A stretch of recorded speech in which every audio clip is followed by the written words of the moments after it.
Morning and evening. Maids heard the goblin's cry. Come by our orchard fruit.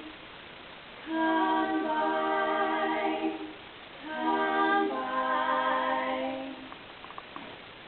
Apples and quinces, lemons and oranges, plums and pet cherries, melons and raspberries, pineapples and blackberries, apricots, strawberries, all right together. Sweet to tongue and sound to eye. Come by from us, come by! Evening by evening, among the brookside rushes, Laura bowed her head to hear, Lizzie veiled her blushes. Crouching close together in the cooling weather, with clasping arms and cautioning lips, with tingling cheeks and fingertips. Lie close, Laura said, pricking up her golden hair. We must not look at goblin men. We must not buy their fruit. Who knows upon what soil they fed their hungry, thirsty roots? Come by, called goblins hobbling down the glen. Oh, cried Lizzie. Laura, you should not peep at goblin men. Lizzie covered up her eyes, covered close lest they should look. Laura reared her glossy head and whispered like the restless brook. Look, Lizzie, look! Down the glen trot little men. One holds a basket. One bears a plate. One looks a golden dish. As many cows wait. How fair the vine must grow, whose grapes are so luscious. How warm the wind must blow through those fruit bushes. No, cried Lizzie. No. Their offer should not harm us. Their evil gifts would harm us. She thrust a dimpled finger in each ear, shut eyes and ran. Curious Laura chose to linger, wondering at each merchant's man. One had a cat's face, one with the tail, one tramped a rat's pace, one crawled like a snail, one like a wombat proud of shoot, one like a tumble, hurry, scurry. She heard a voice like voice of doves, cooing all together.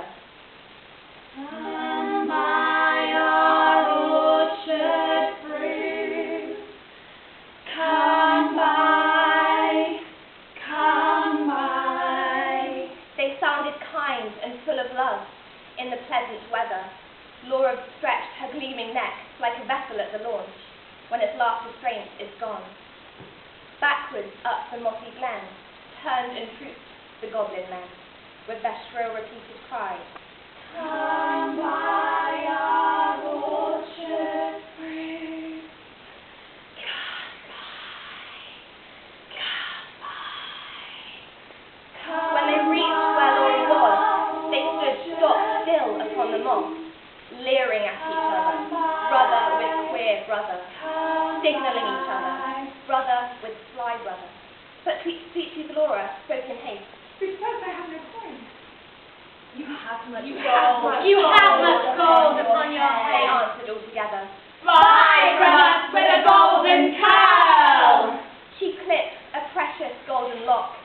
She plucked a tear more rare than pearls, and sucked their fruit loaves, bare or red, sweeter than honey from the rock.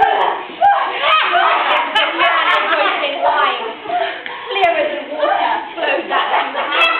She never tasted such before. She sucked until her lips were full, then flung the empty rinds away, but gathered up one kernel stone, and knew not was it night or day as she turned home alone.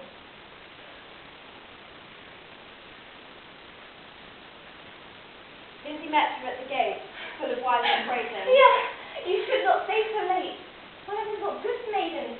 Not loiter in the glen and not haunts of goblin men. Do you not remember Jeanie, how she met them in the moonlight, took their gifts so choice and many, ate their fruits, wore their flowers, plucked from bowers, where summer ripens at all hours. But ever in the moonlight, she pined and pined away. Sought them night and day, found them no more, but dwindled and grew grey. Then fell the first snow, while to this day no grass will grow where she lies low. I planted daisies there a year ago that never blow. You should not look so. Nay, hush! Nay, hush, my sister! I ate and ate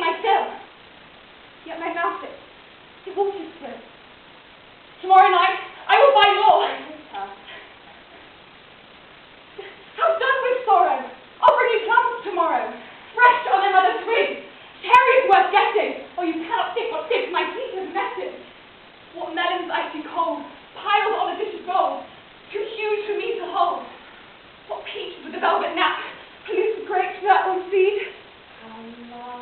Odorous indeed must be the meat, whereon they grow, and pure the wave they drink, with lilies at the brink, and sugar sweet their sap. Golden head by golden head, like two pigeons in one nest, folded in each other's wings, they lay down in their curtained bed, cheek to cheek and breast to breast, locked together in one nest. Early in the morning, when the first cock crowed his warning, neat like bees, as sweet and busy, Laura roses Lizzie.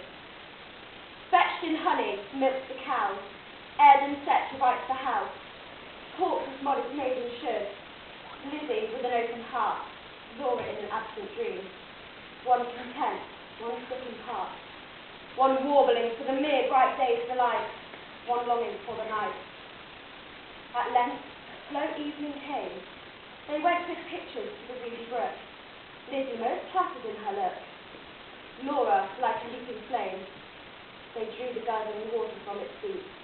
Then turning homeward, Lizzie said, The sunset flushes those furthest loftiest crags. Come, Laura, not another maiden lag. No wilful squirrel wags. The beasts and birds are fast asleep. But Laura loitered still among the rushes and said, The bank is deep.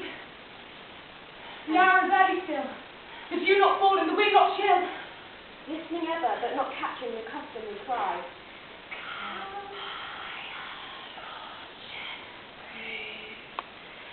Come by, come by, come by,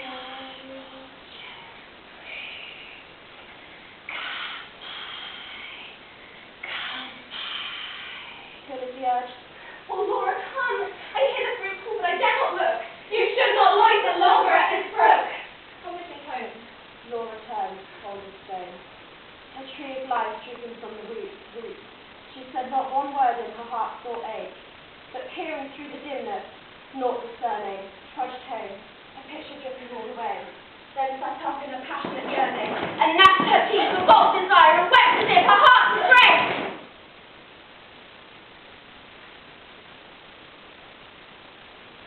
Day after day, night after night, Laura kept watch in vain. In sullen silence of exceeding pain, she never again caught the goblin cry. Come by, come by. She never spied the goblin men, hawking their fruits along the glen. But when the noon waxed bright, her hair grew thin and grey. She dwindled as the fair full moon just turned to swift decay and burned her fire away. One day, remembering her kernel stone, she set it by a wall that faced the south, dewed it with tears, hoped for a root, but watched for a waxing shoot. But there came none. It never saw the sun. Tender Lizzie could not bear to watch her sister's separate care, yet not to share. Beside the brook, along the glen, she heard the tramp of goblin men. Till Laura, dwindling, seemed knocking at death's door, till Lizzie weighed no more, the better of the worse, but put a silver penny in her purse, kissed Laura, crossed the heath with stumps of fir, at twilight, halted by the brook, and for the first time in her life, began to listen and look. Last every goblin came by her peeping. Hobbling, running, flying, leaping. Look at our apples, rotted and done. Bob at our cherries, bite at our peaches. Citrons and dates, grapes for the asking. Pears red with basking, out in the sun. Plums on their twigs, pluck them and suck them. Pomegranates big. Good folk, said Lizzie, mindful of Jeanie. Give me much and many. Held out her apron, tossed him her penny. Nay, take a seat with us. Honour and eat with us. He answered her grinning. Our feast is but beginning. Night yet is early, warm and dew pearly, wakeful and starry. Such fruits as these no man can carry. Heart would fly, half their dew would dry, half their flavour would pass by. Sit down and feast with us, be welcome guest with us, cheer you and rest with us. Thank you, said Lizzie, but 1 week at home alone for me, so without further delaying, if you will not sell me any of your fruit, so much of many, give me my silver penny that I bought you for a fee. She began to swell her pig. Grunting and snarling, one to the ground, cross-grained uncivil, their tones waxed loud and their looks were evil. Lashing their tails, they trod and hustled her, elbows and throttled her, pulled with their nails, barking, mewing, hissing, mocking.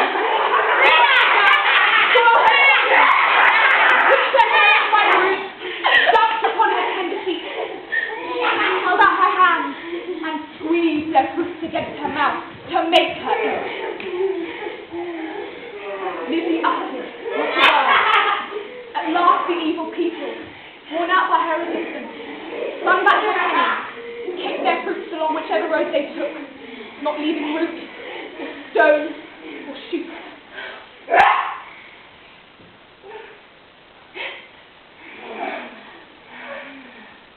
Some writhed into the ground. Some died in the brook. With ring and ripple, some scudded along the gale without a sound. Some vanished in the distance.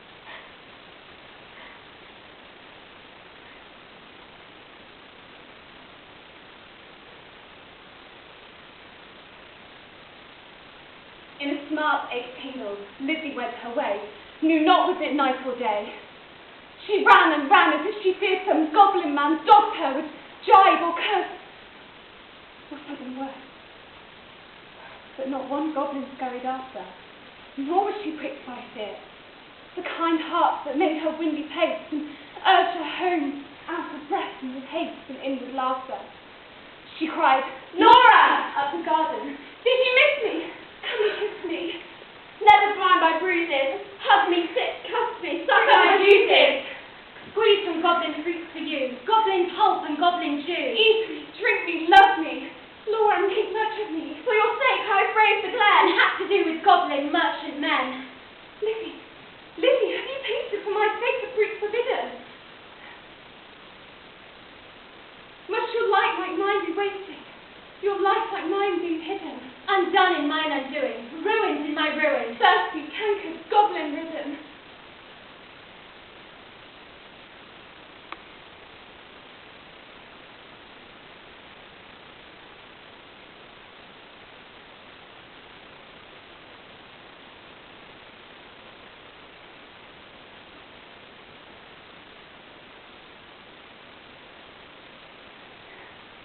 The tree of life dripping from the roots. At last she fell. Pleasure past and anguish past. Is it death or is it life? Life after death. That night long Lizzie watched by her, counted her pulses flagging stir, felt for her breath, held water to her lips. Laura awoke from a dream, laughed in the innocent old way. She hugged Lizzie, not twice but thrice. Her gleaming locks showed not one thread of grey. Her breast was sweet as May, and light danced in her eyes. Days, weeks, months, years. Afterwards, when both were wise, with children of their own, their mother hearts were kept with fears, their lives bound up in tender lives. Laura was to call the little ones and tell them of her early crimes.